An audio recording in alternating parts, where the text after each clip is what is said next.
نے نا ایک دفعہ کسی بہت بڑے رائٹر کو کہا کہ اپنے نام سمیت، اس نے کہا تھا میرا نام، ایڈریس، فون نمبر سمیت یہ بات اپنے کالم میں درج کر دو۔ اس نے کہا کہ میں کلرک تھا، تنخواہیں وغیرہ دیتا تھا کسی بینک میں یا کسی ایسے ادارے میں ملازم تھا جہاں میں وہ چیزیں دیا کرتا، تو کہتے ہیں کہ میں وہاں یہ کام کرتا تھا تو بوڑھے لوگ، آپ کو پتہ ہے ضعیف لوگ آتے ہیں بیچارے پینشن لینے، کسی بچے کی منت کرتے ہیں، وہ لے کے جاتا ہے، بابا جی کو یہ بھی نہیں پتا انگوٹھا کہاں لگانا ہے، فارم کیسے فل کرنا ہے۔ تو یہ سرکاری عہدوں پہ بیٹھے لوگ معاذ اللہ تنگ ہوتے ہیں اور کئی دفعہ غلط جملے استعمال کرتے ہیں۔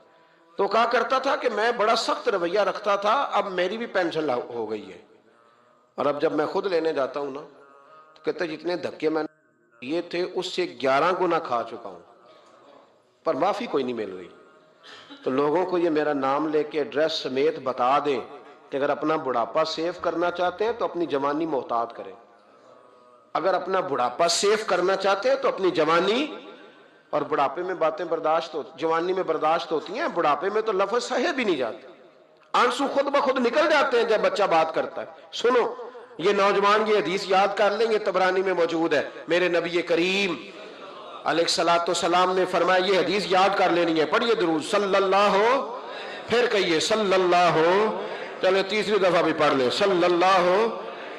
رسول پاک علیہ الصلوۃ والسلام نے فرمایا جو شخص اپنی جوانی میں کسی بوڑھے کی عزت کرے گا، جب وہ بوڑھا ہوگا تو اللہ اسے کئی گنا بڑھ کے اس کی عزت کرائے گا، اس کی کی گئی عزت سے کئی گنا بڑھ کے رب پھر اس کی عزت کرائے گا۔ نوجوان اکرام کرنا سیکھیں، بزرگوں کا احترام کریں، اپنے بڑوں کے ساتھ، اور بڑوں میں جتنے بھی صاحب فضیلت بڑے ہیں، آپ کا جو استاد ہے وہ آپ کے لیے بڑا قابل احترام ہے، بڑا قابل احترام ہے۔ میں ماسٹر کی ڈگری لینے کے بعد اب بھی کبھی گاؤں میں اپنی پرائمری کے ٹیچروں کو دیکھتا ہوں، اب بھی تو احساس پیدا ہوتا ہے کہ یہ اگر ہمیں وہ الف با تا سا نہ پڑھاتے، شروع کی کتابیں یہ المدہ عام نہ پڑھاتے تو پھر اس سے آگے بھی ہمیں پڑھنا نہ آتا۔ اور اگر آپ کو اللہ تعالیٰ سمجھ دے نا، توفیق دے، تو یہ سمجھیں کہ جو چھوٹا استاد ہوتا ہے اس کی محنت زیادہ ہوتی ہے۔ ہاں یونیورسٹی والے جو ٹیچر ہیں وہ تو لیکچر دے کے چلے جاتے ہیں، تو وہ جس نے رٹا لگایا نا پہاڑے یاد کرانے کا، وہ جس نے آپ کو املا لکھنی سکھائی ہے نا، اس کی محنت، اگرچہ اس کی تعلیم میٹرک پی ٹی سی ہے، اگرچہ اب آپ اس سے کئی گنا زیادہ تعلیم حاصل کر گئے، لیکن اصل مشقت اس قاری صاحب کی ہے جس قاری نے آپ کو قاعدہ پڑھایا ہے، جس نے تلفظ ٹھیک کرایا ہے۔ ابتدائی کتابوں کے اساتذہ کی مشقت زیادہ ہوتی ہے، بڑے لوگ تو لیکچر دے کے چلے جاتے ہیں۔ تو بھائی ادب کرنا سیکھیں۔ میرے رسول پاک صلی اللہ علیہ وسلم نے ارشاد فرمایا، حضور فرمانے لگے ایک تیرا باپ وہ ہے جس کی صلب سے تو پیدا ہوا، اور ایک تیرا باپ وہ ہے جس نے اپنی بیٹی دے کے تجھے بیٹا بنایا، اور فرمایا ایک تیرا باپ وہ ہے جس نے تجھے تعلیم دی، وہ تیرا باپ ہے، اس کا اکرام کر، اس کا ادب۔ اور حضرت مولا علی شیر خدا نے تو شیروں جیسی بات ہی کر دی۔ بڑے لوگ بڑی بڑی باتیں، اتنی بڑی بات اس موضوع پر میں نے تلاش کیا ہے، میں نے بڑے لوگوں کو پڑھا ہے اس عنوان پر، لیکن اتنی بڑی بات کہیں نہیں ملی۔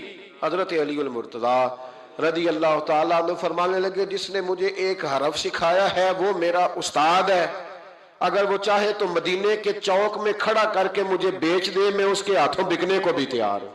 وہ جس نے مجھے ایک حرف، اساتذہ کا احترام نہیں، اساتذہ پریشان، استاد تو بیچارہ روز کٹہرے میں کھڑا ہے، روز کٹہرے میں، روز لوگ اس کو کہتے ہیں کہ جناب آپ نے یہ بات کیسے کر دی، آپ کی جرت کیسے ہوئی۔ اور جو لوگ، میں ایک کالج میں تھا چند دن پہلے، تو وہاں میرے جاتے ایک جھگڑا شروع تھا کہ جناب ہم کب سے آئے بیٹھے ہیں، تو ٹیچر کہتی ہے کہ یہ پیریڈ ختم ہوتا ہے تو پھر چھٹی دینی ہے، تو پہلے چھٹی دیں چونکہ ماں بدولت آ چکے ہیں۔ اکرام نہیں، جو قومیں ادب نہیں کرتی وہ تعلیم کبھی بھی حاصل ہے، اور تعلیم حاصل کر بھی لیں تو تعلیم کا فیض نہیں پا سکتے۔ فیض ادب سے ملتا ہے۔ امام اعظم ابو حنیفہ، امام ابو یوسف سے کسی نے کہا کہ یہ امام اعظم کیوں ہیں؟ فرمانے لگے یہ بڑے امام اس لیے ہیں کہ بڑا ادب کرتے تھے، بڑے اس لیے ہیں کہ بڑا ادب۔ امام صاحب کے ساتھ 4-5 شاگرد بیٹھے تھے، ایک باغ میں آپ تشریف فرما تھے، تو اب تو ہمارے ہاں بڑی آسانی ہے، کتابوں کو آپ کمپیوٹر سے سرچ کر سکتے ہیں، حوالے بڑی آسانی سے مل جاتے ہیں. اب بھی بڑا مشکل ہوتا ہے، کتاب سے ڈھونڈنا بڑا مشکل ہے. ہم اپنے طالب علموں کو کبھی کہتے ہیں نا صرف کتاب ہی ڈھونڈ کے دے دو، تو وہ کہتے ہیں جی اس کو آپ لگایا ہی حروف تہجی کے حساب سے کریں تاکہ ہمیں یہ مشقت نہ کرنی پڑے. آپ اس کو حروف تہجی کے مشورے دیتے ہیں. کوئی کہتا ہے جی آپ فن کے لحاظ سے کتاب میں حدیث علیحدہ رکھا کریں، تفسیر علیحدہ رکھا کریں تاکہ ہمیں کوئی مطلب حرکت نہ کرنی پڑے. مشورے دیتے ہیں، چلو اچھے بچے بھی ہوتے ہیں، سارا کچھ ساتھ ساتھ ہی ہے. تخریج کا کام کرنا بڑا مشکل ہے آج بھی. جب آپ نے صحیح مطالعہ کرنا ہو تو پھر موبائل شبائل بند کر کے ہی ہوتا ہے. جب آپ نے کسی چیز پہ ریسرچ کرنی ہے، اس کو ہر لحاظ سے اور ہر زاویے سے آپ پڑھنا چاہتے ہیں، پھر یہ مشقت والا کام ہے. اس زمانے میں زیادہ مشقت ہوتی تھی، گرمی بڑی سخت تھی، تو امام اعظم رحمۃ اللہ علیہ نے 2-3 شاگرد منگا لیے. اب بڑی ساری سہولیات ہیں، جب ہم کوئی صفحہ 2-3 صفحے محفوظ کرنا چاہتے ہیں تو اس کا طریقہ ہم یہ رکھتے ہیں کہ ہمارے پاس پنیں ہوتی ہیں، پن لگا لی، اتنے صفحے سائڈ پہ کر لیے، پھر کئی بہت ساری آسانیاں ہیں. اس زمانے کے اندر بڑا مشکل ہوتا تھا، کچھ کاغذ بھی بڑا مہنگا تھا، چیزوں کو سمیٹنا، اور اگر کچھ چیز بکھر جاتی تھی دوبارہ حاصل کرنا ایک مشقت والا کام. تو امام صاحب رحمۃ اللہ علیہ باغ میں بیٹھے تھے، کچھ حدیثوں پر کام ہو رہا تھا، ان کی جو روایات تھیں اس کے راوی جو تھے وہ مرتب کیے جا رہے تھے، چیزوں پر فقہ کے اصول بنائے جا رہے تھے. شاید 2-4-5 شاگرد بھی بیٹھے تھے.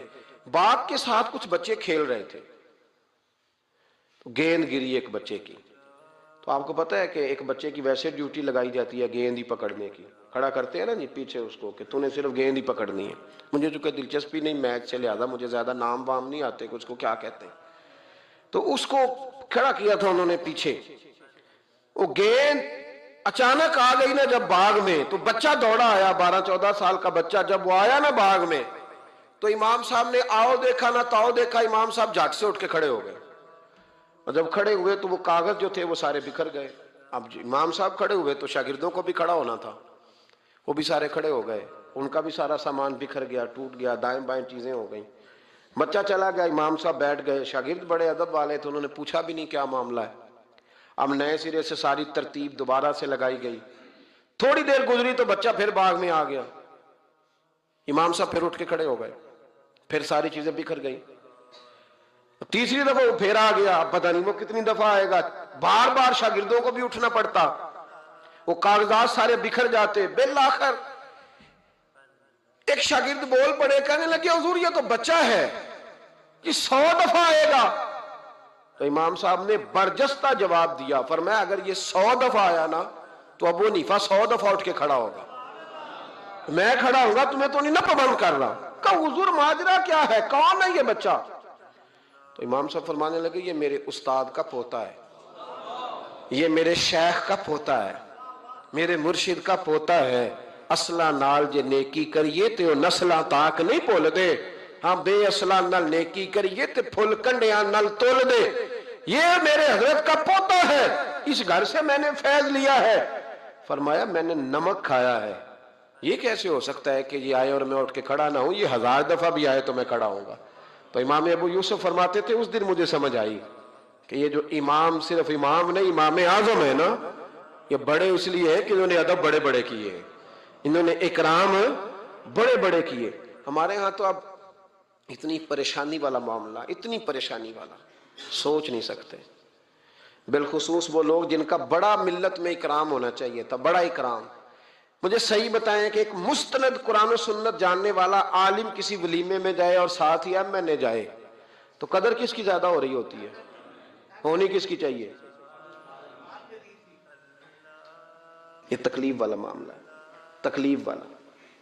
یہاں ایک استاد کو ہتھکڑیاں لگی تو موم بتی مافیا سارا بول پڑا، اور 2 مہینے علماء کو جیلوں میں رکھا گیا اور جرم نہیں بتایا گیا. اور قوم کیا کہہ رہی ہے؟ مذاق اڑا رہی. کچھ لوگ مذاق کرتے تھے، بھاگ رہے ہیں جی پولیس آ گئی. کس مطلب جرم کیا تھا؟ چور تھے، یہ ڈاکو تھے.